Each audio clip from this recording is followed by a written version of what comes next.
Una celebración de Hanukkah en Sydney, Australia, termina en horror, con al menos 15 muertos en un brutal tiroteo en Bondi Beach. Mientras Israel combate a Hamas, la guerra contra los judíos se ha globalizado y la UNRWA podría ser sancionada por terrorismo mientras cambia el campo de batalla. Quédese con nosotros, Jerusalén Minute sigue.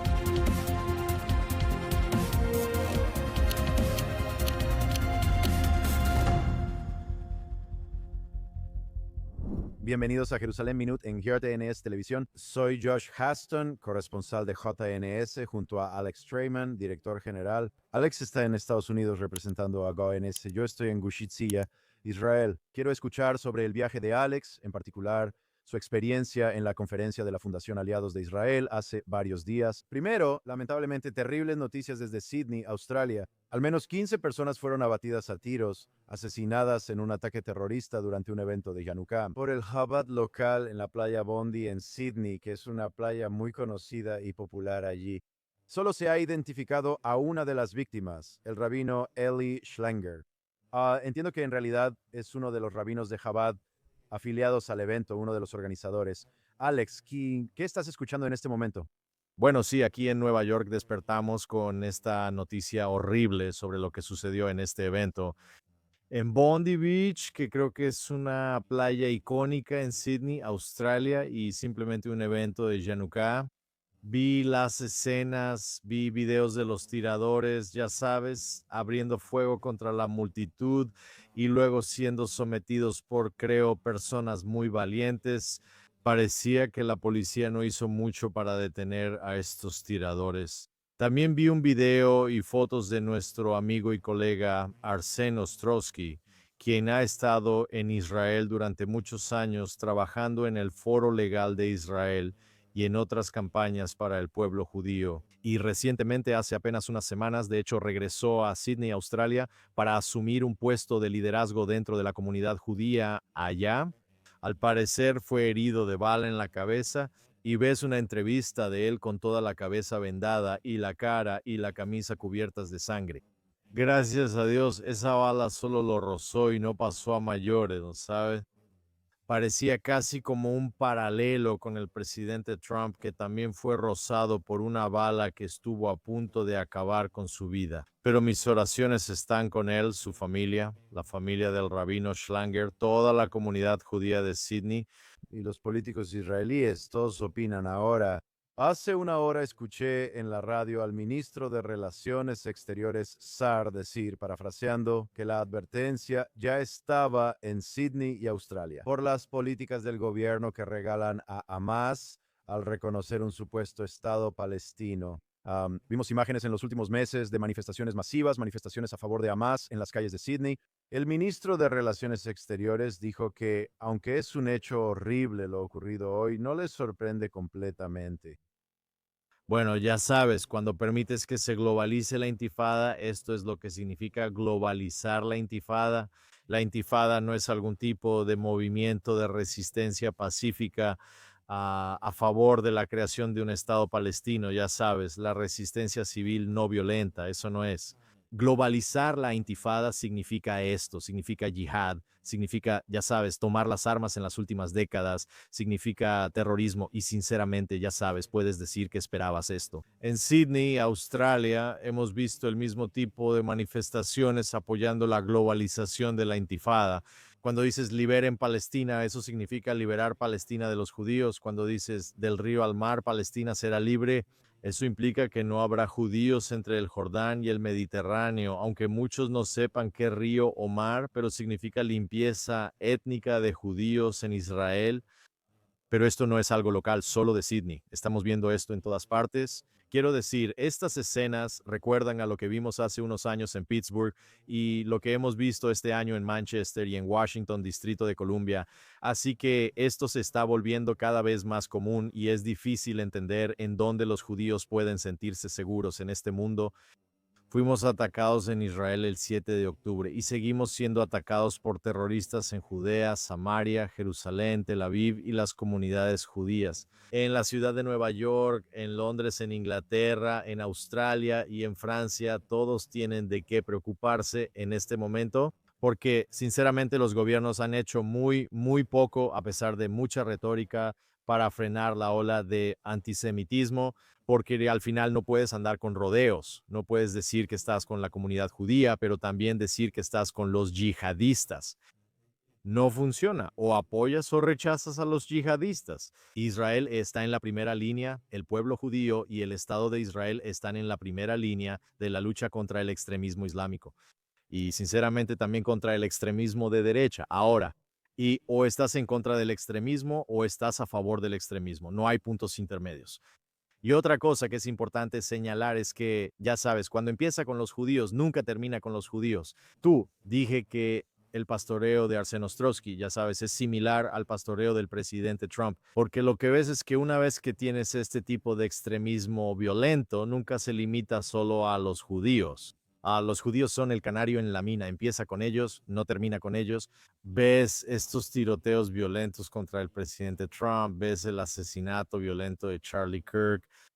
Esto ocurre en todo el mundo. Es hora de que la gente despierte y tome control junto a las autoridades, pero también realmente condenar y asegurarse de que este tipo de retórica, estos actos, no tengan lugar en la sociedad civil bajo ninguna circunstancia. Con el entendimiento, y la gente debe levantarse y decirlo, que Israel está en la primera línea contra este tipo de extremismo, particularmente el extremismo islámico, y no hay otra opción más que apoyar al pueblo judío en la lucha que están llevando a cabo en nombre de toda la civilización occidental. Sí, Alex, hay muchos enemigos en el mundo, pero también amigos. Y sé que eso es lo que experimentaste. Esta semana, en la conferencia de la Fundación Aliados de Israel, vi que el senador Ted Cruz compartió o retuiteó contenido de JNS. Así que habla sobre tu experiencia en ese evento entre los amigos que sí tenemos en este mundo. Sí, exactamente. O sea, esta es la dicotomía del mundo en el que vivimos ahora mismo. Sabes, yo esperaba que íbamos a abrir este programa hablando sobre los amigos que tiene Israel, particularmente en Washington, Distrito de Columbia U, y en cambio despiertas este año con imágenes estremecedoras de lo que acaba de ocurrir en Sydney, y luego pasamos de la amistad a la tragedia y los enemigos.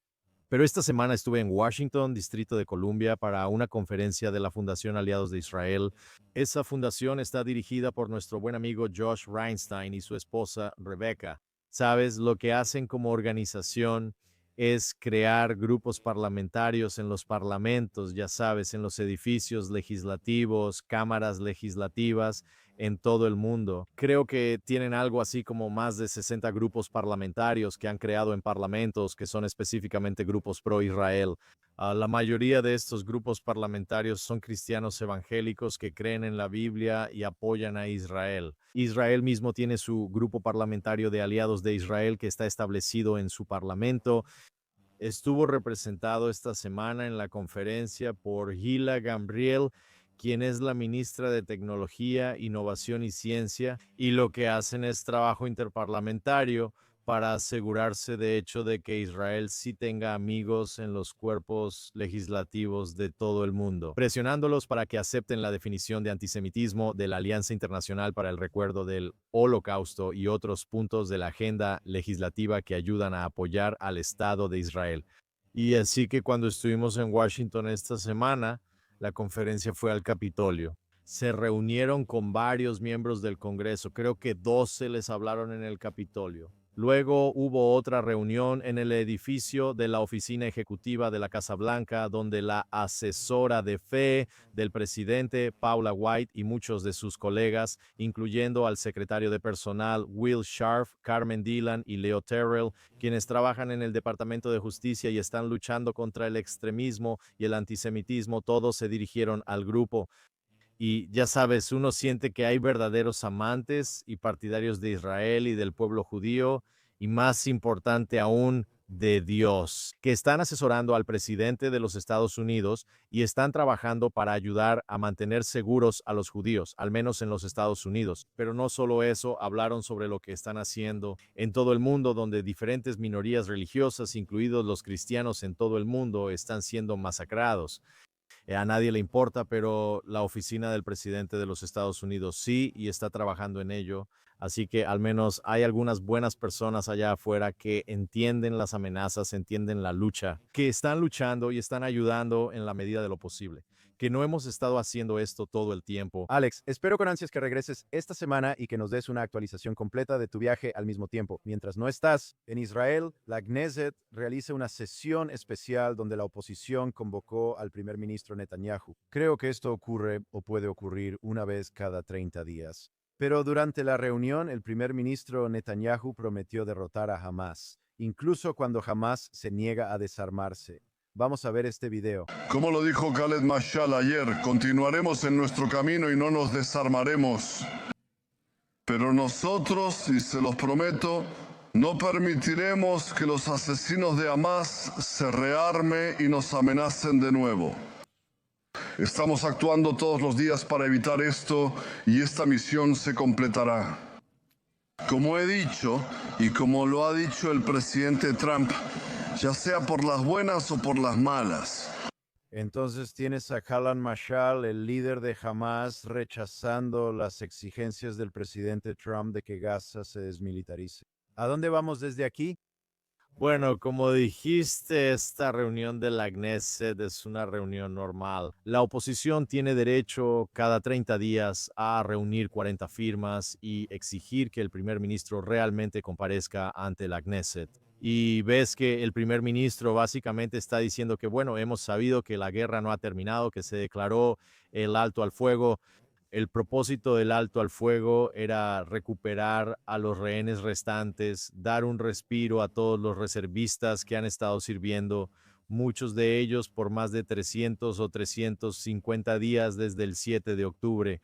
Y también para darle tiempo al presidente Trump para que este alto al fuego pase a la fase 2. Pero cada vez está más claro que hay un plazo para esto y que si no hay una fuerza internacional de estabilización que vaya a desmilitarizar Gaza y desarmar a Hamas, entonces serán Israel y las fuerzas de defensa de Israel quienes lo harán. Son los únicos que pueden hacerlo. Y hemos visto a más y más personas salir y decir, como Lindsey Graham y otros, que no hay ninguna fuerza árabe que vaya a desarmar a Hamas. Así que si esta fuerza internacional de estabilización va a ser algo como Egipto, Turquía y Jordania, ese no va a ser el grupo que desarme a Hamas. Al contrario, esas son las partes que en realidad quieren proteger a Hamas.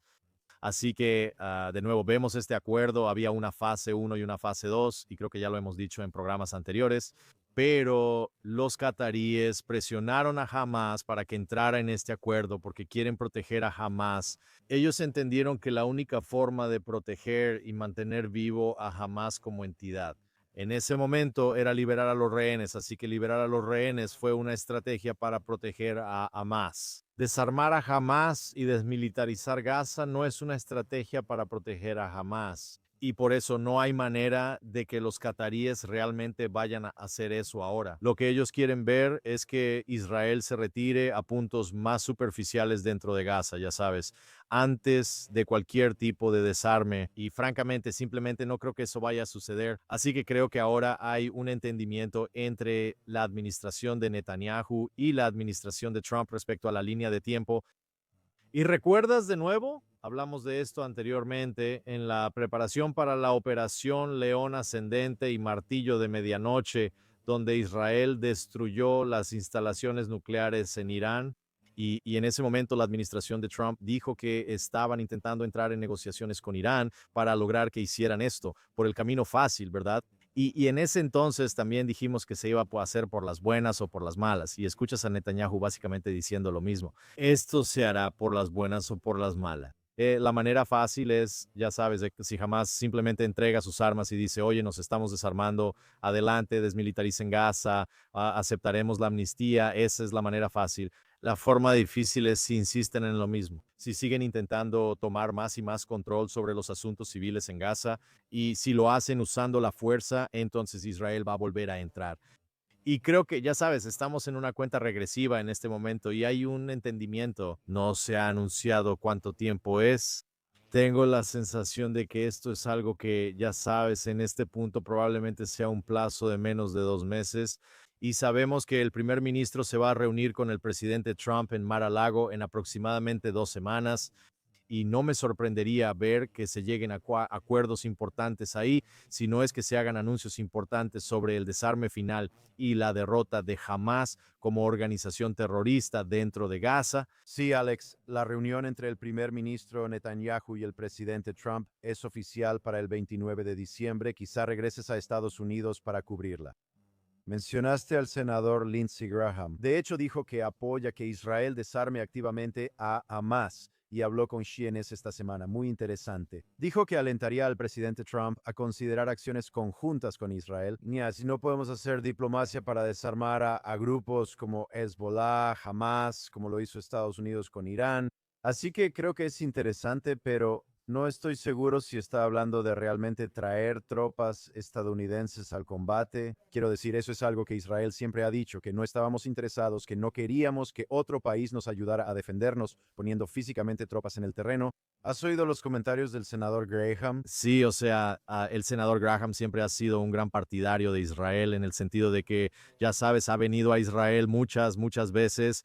El senador Lindsey Graham siempre habla sobre crear un Estado palestino. He obtenido claridad de personas cercanas a él, afirmando que en realidad no apoya que la autoridad palestina o la Organización para la Liberación de Palestina gobiernen a los palestinos en Judea y Samaria, que entiende que Judea y Samaria es parte de Israel propiamente dicho, pero que también comprende que si se quiere llegar a la normalización con Arabia Saudita, ellos necesitan escuchar sobre el camino hacia la creación de un Estado palestino. Así que creo que ese es un mensaje realmente confuso y sinceramente no lo entiendo. Y probablemente ya hemos hablado de esto aquí en el programa. Además, Israel no necesita el reconocimiento de Arabia Saudita ni la normalización con Israel si eso significa la creación de un Estado palestino. En cuanto a lo que dijo Lindsey Graham aquí también quiero decir, también suena confuso. Por un lado, quieres escuchar que Estados Unidos apoyará las operaciones israelíes en Gaza para desarmar a Hamas. Al mismo tiempo, Israel no necesita tropas para derrotar a Hamas en Gaza. Eso no es lo que Israel necesita. Israel requiere luz verde y espacio de la comunidad internacional y las Naciones Unidas. Sabes, necesitan que Estados Unidos respalde firmemente a Israel en todos los sentidos, sin titubear ni un poco, afirmando que cualquiera que se oponga a lo que Israel está haciendo está del lado equivocado de la historia y está del lado equivocado de Estados Unidos. Eso es algo que el presidente de Estados Unidos puede hacer para decir que quien no apoye a Israel en esto está del lado equivocado de Estados Unidos. Eso es lo que se necesita para que los países reduzcan su oposición pública a las operaciones israelíes dentro de Gaza, para que Israel pueda hacer esto por sí mismo. Tienen la inteligencia, tienen la voluntad, tienen a la gente y espero que tengan las armas con la ayuda de la administración de Trump. Esa es otra área en la que el presidente Trump ha sido muy útil y también ha entendido eso. Una de las razones por las que Israel tiene escasez de armas es porque son tan precisos con todas estas armas que las están usando de la manera más limitada posible para lograr la menor cantidad de, ya sabes, daños colaterales en cada ataque. Se aseguran de usar un arma por cada objetivo. Así que cuando la gente habla de que Israel está cometiendo un genocidio en la franja de Gaza, Israel ha usado muchas más armas. Y estas son las armas más sofisticadas, pesadas y de precisión guiada en el mundo. Han usado más armas que la cantidad de personas que han matado en Gaza. Creo que la gente tiene que entender hasta dónde llega Israel, incluso en su propio perjuicio. Podría agregar, ya sabes, para evitar bajas civiles y daños colaterales.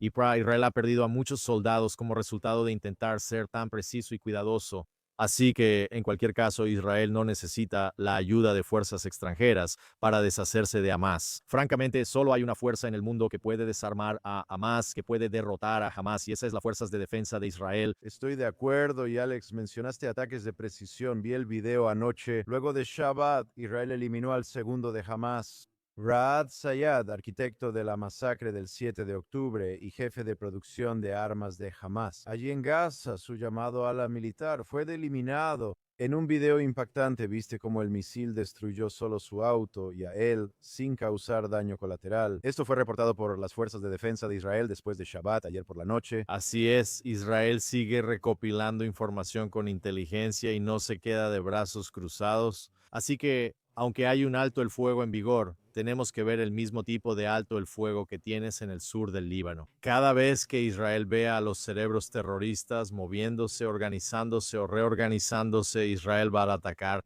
No es una incursión masiva dentro de las áreas controladas por Hamas. En este momento, Israel le está dando espacio al presidente Trump, como acabamos de discutir anteriormente, pero cuando tengan la oportunidad de seguir eliminando al liderazgo de Hamas, lo harán. Y cabe señalar que Israel ha eliminado casi toda la estructura superior del liderazgo de Hamas. Así que, aunque hay personas por ahí armadas, no es el mismo nivel de organización que había antes del 7 de octubre. Era un grupo muy organizado, ya sabes, que tenía estrategias planificadas, que contaba con herramientas de coordinación y comunicación. Y ahora lo que tienes es, ya sabes, terroristas que han sido reclutados desde el 7 de octubre, andando por ahí armados. De hecho, eso me lleva a algo. No sé si ibas a mencionar esto, pero vimos como el enviado de Estados Unidos a Turquía y también el enviado especial a Siria, Tomás Barrick, habló la semana pasada en el foro de Doha, en Qatar, y él siempre ha tenido un tono muy negativo hacia Israel. Primero mencionó que no hay democracias en Medio Oriente, aunque Israel quizá pueda considerarse una. Fue como una bofetada indirecta a Israel por ser la única democracia en Medio Oriente. Somos una hiperdemocracia y también una democracia problemática por varias razones, pero definitivamente tenemos elecciones abiertas para nuestro primer ministro. Tenemos un primer ministro que ha estado aquí desde 2009 de manera continua y antes de eso de 96 a 99. Él es elegido por el pueblo. Quienes no lo quieren protestan y después hay nuevas elecciones. Tendremos elecciones otra vez el próximo año. Me gustaría que la autoridad palestina, la gente de Gaza o los sirios también tuvieran elecciones y prensa libre como Israel. Pero aparte de eso que Tom Barrick dijo, él dijo, cada vez que Israel mata a un terrorista, ya sabes, aparecen 10 más, nacen 10 más. Qué comentario tan repugnante. Ya sabes que Israel no debería matar terroristas, porque cada vez que matan a un terrorista, crean 10 terroristas más. Absolutamente no.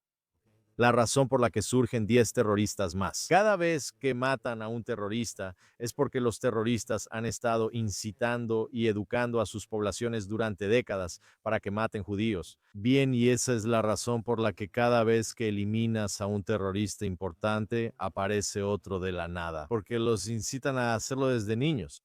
Los niños en Gaza crecieron con Hamas, Mickey Mouse y en campamentos de verano, donde practicaban ataques como el del 7 de octubre contra judíos. Existen muchos videos sobre esto. Solo ve a Palestinian Media Watch para ver los videos de los campamentos de verano en Gaza. O sea, no puedes inventar estas cosas. Esto está muy bien documentado y respaldado. Entonces, la idea de que Israel no debe eliminar al liderazgo de las organizaciones terroristas porque algún joven de 18 años va a decidir que quiere ser un mártir al día siguiente, absolutamente no. Israel va a seguir apuntando al liderazgo principal, a los terroristas, sin importar dónde estén, sean de bajo o alto rango en la jerarquía, y van a atacar siempre que puedan para, ya sabes, eliminar la capacidad de estas organizaciones terroristas. Si toma años luchar hasta eliminar todas las organizaciones terroristas, eso hará Israel.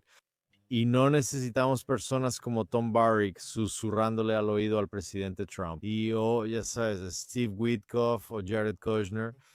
Y diciendo que Israel no debe atacar organizaciones terroristas. Sí, definitivamente quiero cuestionar la moralidad de Tom Barrick, pero al mismo tiempo, la administración de Trump está considerando en este momento sopesar sanciones contra la UNRWA, que es básicamente el brazo llamado de derechos humanos de Hamas. Sabes, hemos probado repetidamente la conexión entre Hamas y la UNRWA. Según Reuters, el Departamento de Estado analiza declarar a la UNRWA organización terrorista extranjera, e Israel ha estado lidiando con la UNRWA durante muchos, muchos años. Y creo que han llegado a un punto en el que van a expulsar a la UNRWA de Jerusalén, si es posible. Por lo que entiendo, sé que ha habido conversaciones durante muchos muchos años, incluso antes del 7 de octubre, sobre la complicidad de la UNRWA con los terroristas. Así que, bueno, hay que ver qué pasa ahí. Pero creo que esto es una noticia bastante grande aquí, declarar a la UNRWA como una organización terrorista extranjera. Y la razón por la que es una noticia tan grande es porque tiene las letras U y N al principio de su nombre.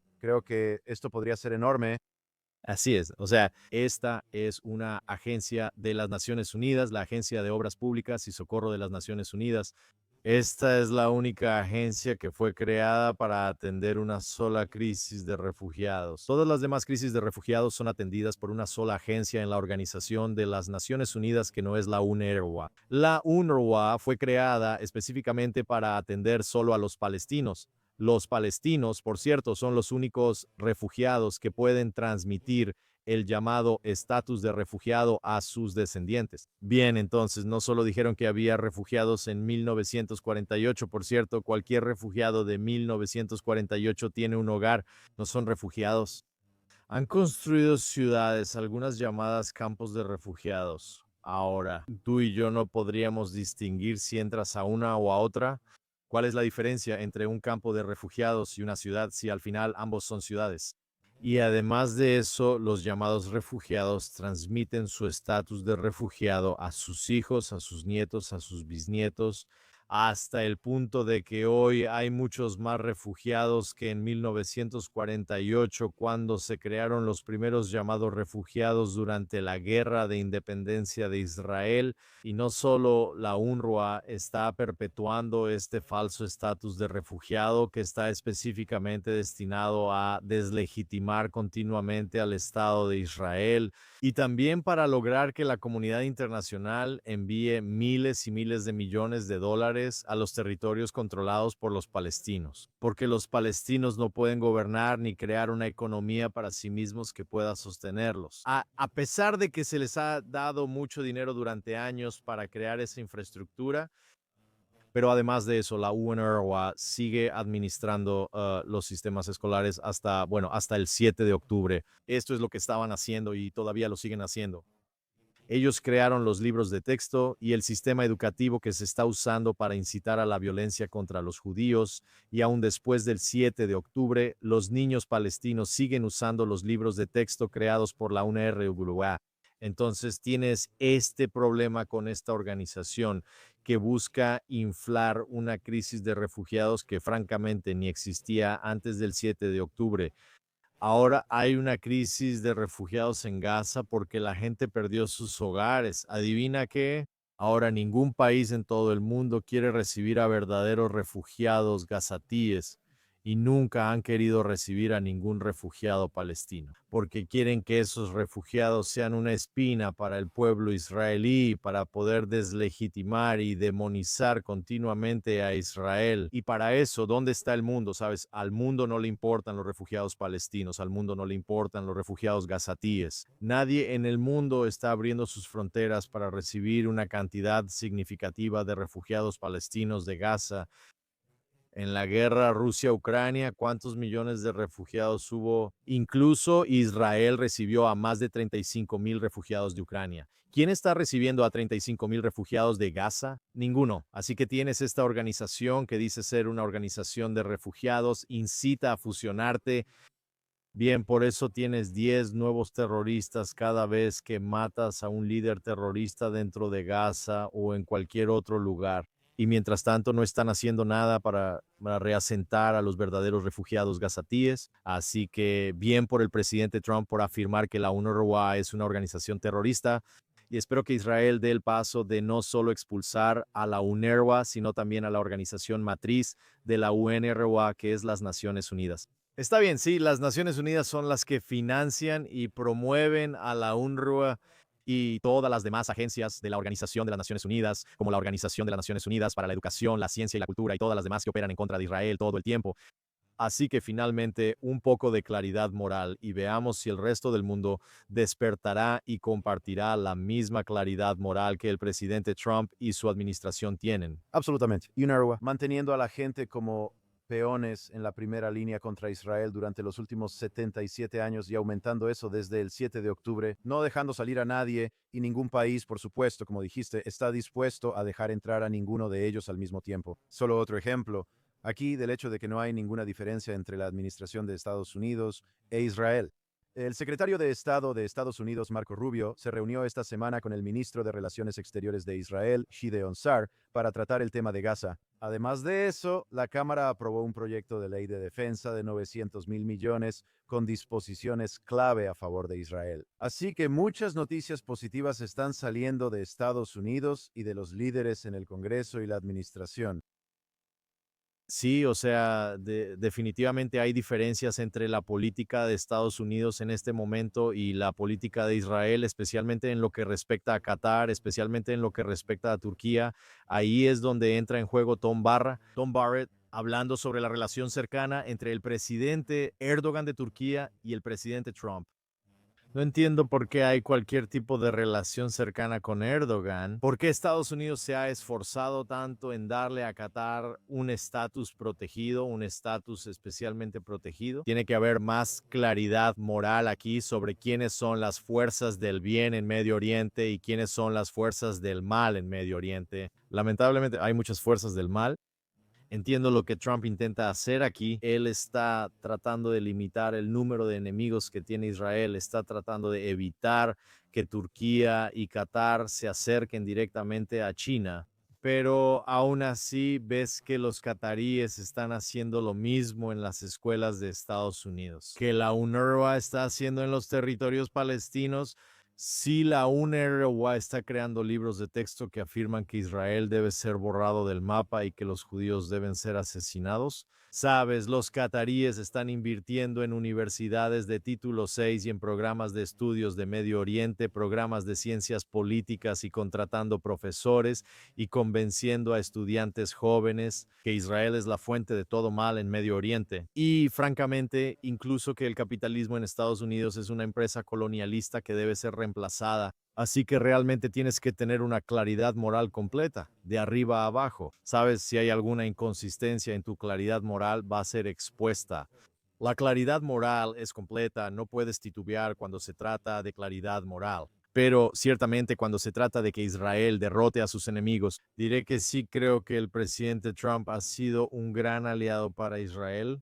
Le ha dado a Israel todas las herramientas que necesita ahora. Eso no significa que Israel haya podido hacer tanto tan rápido, pero lo que han logrado hasta ahora es extraordinariamente impresionante. Y la pregunta es si el primer ministro Netanyahu está dispuesto a llegar hasta el final y terminar esta guerra. Y si el presidente Trump le va a dar luz verde a Israel para hacer eso. Y creo que si Israel deja a Hamas en su lugar, incluso si es el 10% de su fuerza original, poder de fuerza, incluso si Israel controla ahora, como lo hace, el 53% de la franja de Gaza, Israel tiene que asegurarse de que en los próximos meses, que Hamas no exista en absoluto, que Hamas no controle nada del territorio en la franja de Gaza, que Hezbollah siga siendo debilitado. Creo que eso es clave para Netanyahu, sobre todo si busca ganar las próximas elecciones, que él pueda voltear hacia el público israelí y decir que la guerra ha terminado, que Hamas y Hezbollah ya no representan una amenaza para Israel. No hoy, ni en 5 ni en 10 años. Sí, Alex, también quería echar un vistazo al norte. Mencionaste a Hezbollah mientras estamos al aire aquí. Vi informes de que otro terrorista fue eliminado por las fuerzas de defensa de Israel al mismo tiempo. Extranjero.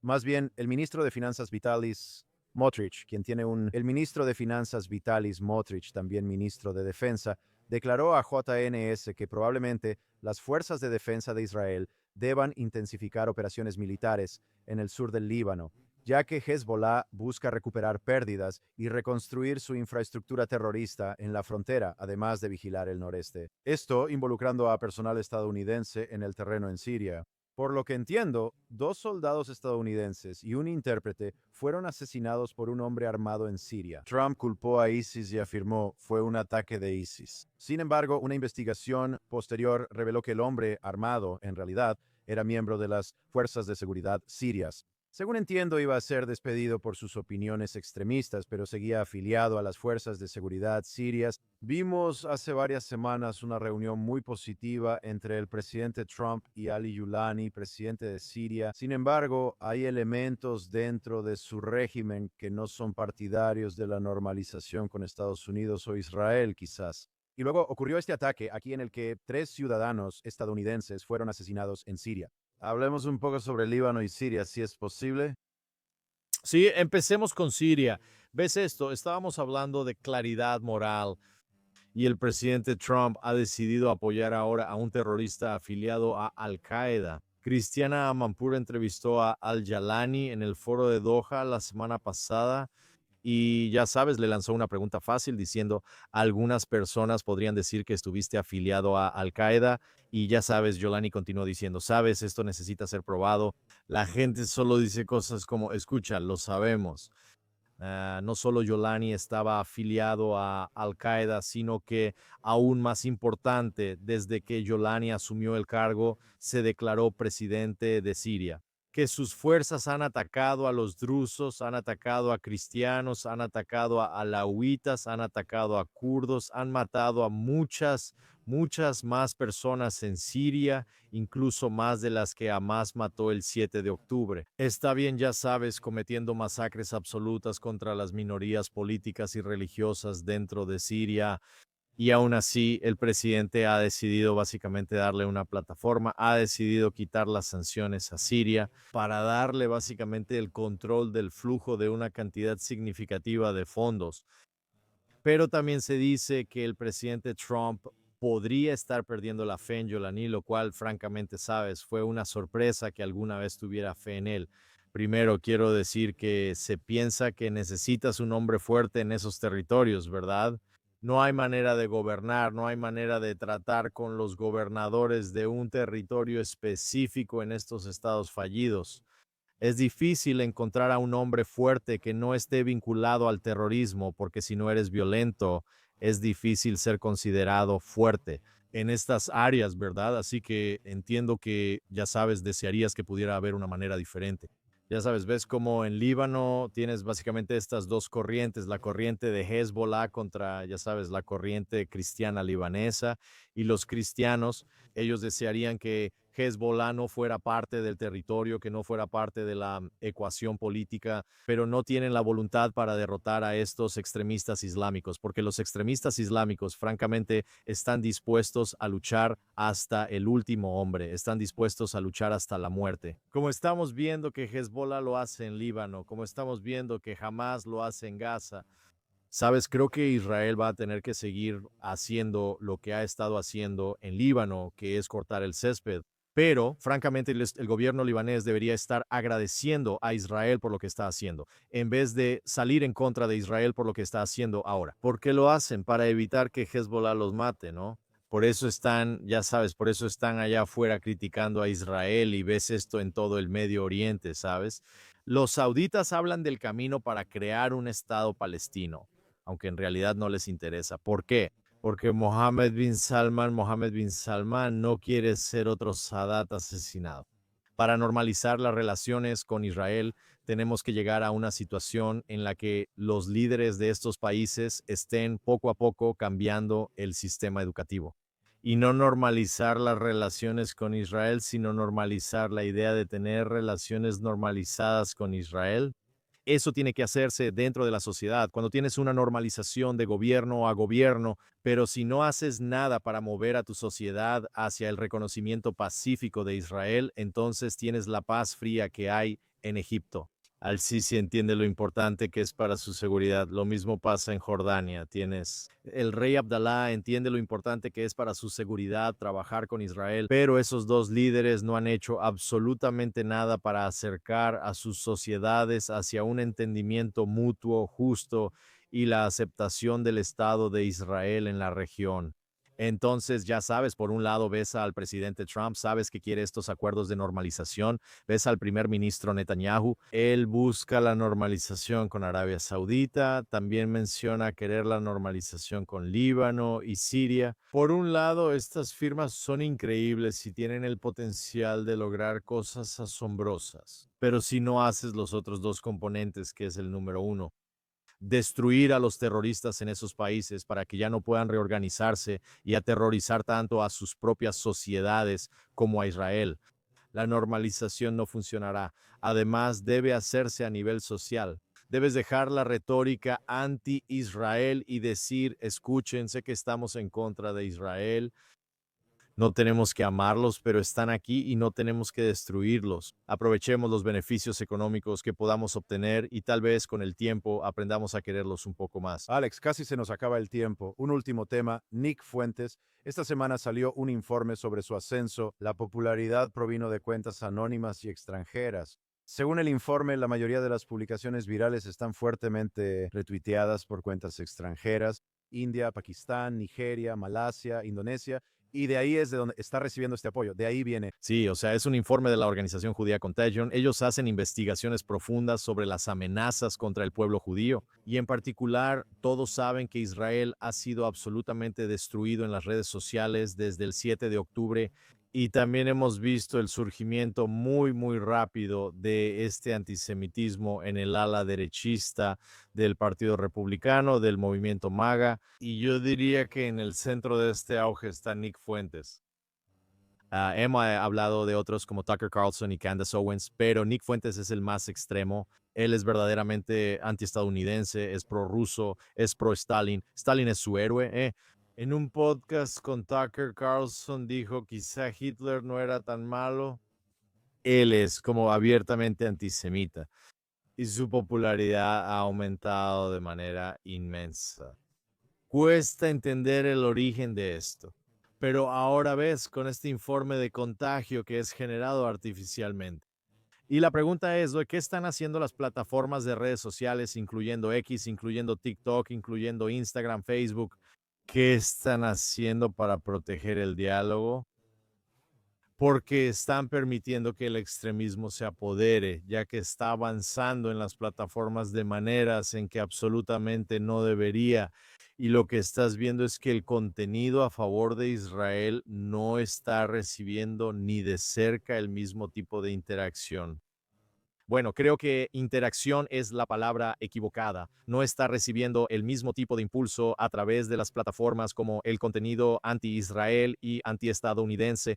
Por eso, este es un gran problema en la interacción. De hecho, ocurre lo contrario. Y de hecho, esta semana estaba hablando con alguien muy importante en TikTok y lo que él dijo es que lo que ven es que la interacción en las publicaciones a favor de Israel, en realidad es mucho mayor. La gente dedica más tiempo al contenido pro Israel que al contenido en contra. ¿Por qué? Porque son personas reales apoyando contenido real. ¿Pero qué? La pregunta entonces es, bueno, ¿por qué el contenido que recibe más interacción? Eso es lo que buscan las plataformas, saber quién interactúa con el contenido. ¿Por qué ese contenido no está inundando los algoritmos? Es lo contrario, así que algo está pasando. Me dijeron que al principio de la guerra, especialmente en TikTok, que ya sabes, las personas que aprobaban el contenido en la plataforma estaban en Dublín, Irlanda. Bueno, aquí adivina qué, si vas a tener a las personas que aprueban el contenido sentadas en Dublín, Irlanda. Bueno, Dublín es uno de los centros más antisemitas de la faz de la tierra. Está bien, así que recibirás mucho contenido anti-Israel. Me dijeron que hubo un cambio y ahora la persona que está haciendo eso está en Estados Unidos y no odia a Israel como la que tenías en Dublín. Pero específicamente Nick Fuentes, quiero decir, esta es una persona que debería ser expulsada de la plataforma, no alguien que debería tenerla. Y lo que ves en este informe es que la manera en que ocurre esta aceleración es que en cuanto Fuentes tuiteaba algo, de repente se producía una avalancha de retweets y muchos de esos retweets, muchos de ellos eran de la India, Pakistán y otros países del mundo. Entonces, ¿qué es lo que X acaba de hacer en las últimas semanas para cambiar su política? donde podías ver de dónde se originó la cuenta. Eso es un buen movimiento, está bien, así podías ver la transparencia. Pero algo tiene que pasar en el algoritmo, donde si el algoritmo ve que Nick Fuentes está siendo compartido, retuiteado en India o Pakistán, esos tweets no deberían. Esos retweets no deberían tener ningún peso en el algoritmo. Al contrario, esos retweets en realidad deberían penalizar ese contenido en el algoritmo. Específicamente cuando ves que es como contenido de bots, son cuentas anónimas, ¿verdad? Hay muchas cuentas anónimas según la investigación. Así que bien por Contagion por mostrar esto. Pero veamos ahora si las plataformas aprenderán las lecciones de esta investigación y realmente corregirán los algoritmos. Porque sinceramente mucho de este antisemitismo, mucho de este antiamericanismo no es real. La gente debe despertar y notar que la mayoría de los estadounidenses apoya a Israel y a Estados Unidos. Acabo de estar en esta conferencia esta semana, como mencionamos antes en el programa, y alguien me dijo, de hecho, alguien muy inteligente me dijo, ¿sabes? Le dije que somos superados en números, sí, en todo el mundo. Hay cerca de 2.000 millones de musulmanes en el mundo, pero en Estados Unidos no deberíamos ser superados en número. Hay unos 100 millones de cristianos evangélicos y más de 5 millones de judíos en Estados Unidos. Y la mayoría de los estadounidenses les gusta Estados Unidos. Y la mayoría de los estadounidenses también se dan cuenta de eso. En una pelea entre Israel por un lado y Hamas, Hezbollah, Siria, Irán, los hutíes por el otro, que Israel está del lado del bien y los terroristas están del lado del mal. Así que Israel no debería estar en minoría en Estados Unidos. Israel debería estar ganando esta batalla. Pero ¿cómo puedes ganar la batalla cuando los algoritmos claramente están en tu contra y mucho de eso sucede por influencia extranjera? Alex, ya sea Fuentes, Hezbollah, Hamas, Irán, la UNRWA o esos despreciables terroristas. En Australia, la luz judía no se apagará. Y esa es la razón por la que celebramos la festividad de Hanukkah, que estará en pleno apogeo para entonces. La gente está viendo esto. Así que quiero que termines el programa dando tu mensaje de Hanukkah a todos los que están viendo el programa. Sí, absolutamente, ¿sabes? Y recuerdo cuando la historia que está en el libro del primer ministro Netanyahu, y es una historia famosa que cuando fue nombrado por primera vez embajador ante las Naciones Unidas en Nueva York, fue a Brooklyn y se reunió con el Lubavitcher, el Rebbe Menachem Mendel Schneerson, de bendita memoria. Y cuando estaba con él, el Rebbe le dijo a Netanyahu eso. Iba a entrar en un mar de prejuicios y oscuridad, y su trabajo era ser solo una vela solitaria dentro de la oscuridad. Y creo que cuando hablamos sobre como el mensaje que acabamos de dar, sabes sobre, ya sabes, la oleada de antisemitismo en las redes sociales, que es el acelerador de la información en todo el mundo. Vemos su retórica anti-Israel en los parlamentos, vemos la violencia contra los judíos, ya sea en Manchester, ya sea en Washington, Distrito de Columbia, donde 2 empleados de la Embajada de Israel fueron asesinados en un evento judío, o donde 10 personas no fieles, sino 10 celebrantes fueron asesinados a tiros en Bondi Beach, en Sydney, Australia. Los otros 2 fueron asesinados. Ahí están los terroristas. Sabes que estamos en un periodo de inmensa, inmensa oscuridad y el trabajo de Israel, que es un país pequeñito, pequeñito, incluso tiene forma de vela, es simplemente ser esa pequeña vela. Y aunque haya tanta oscuridad, quieres llevar luz a esa oscuridad. Supongamos que las personas estaban en una cueva sin luz y permanecieron ahí 48 horas en total oscuridad, y luego alguien entraría y les apuntaría con un reflector a las personas dentro de la cueva. ¿Qué pasaría? La gente no soportaría la luz, se cubriría porque es muy brillante, pero si alguien encendiera una vela en ese lugar oscuro, esa vela sería una luz acogedora, una que la gente querría mirar. De hecho, el Rebbe de Lubavitch, en una enseñanza separada de Hasidut, de estudios de la Torá, declaró, creo que en realidad es el Alta Rebbe, el primer Rebbe de Lubavitch, declaró eso. El mayor incremento de luz es pasar de la oscuridad total a una sola vela. Y cada vez que agregas una vela adicional, la cantidad de luz que se añade es menor que la de esa luz inicial. Y entonces la historia de Hanukkah es que cuando el templo en Jerusalén fue saqueado por los griegos helenistas que querían destruir el judaísmo, ellos dijeron: mira, puedes estar vivo, pero simplemente no puedes ser judío. Que el pueblo judío encontró en el monte del templo una sola vasija de aceite, una sola jarra de aceite, y encendieron esa menorá y básicamente pusieron un poco de luz en esa oscuridad. Y nosotros, el pueblo judío, lo que celebramos es incluso la pequeña vela, incluso ese pequeño poco de luz. Incluso si todo el mundo está en oscuridad y desesperación, el pueblo judío, nosotros somos los que llevamos esa luz, ese valor, esa luz y que valoramos la vida. Esa luz para nosotros representa el árbol de la vida. Bien, la Torá es vida.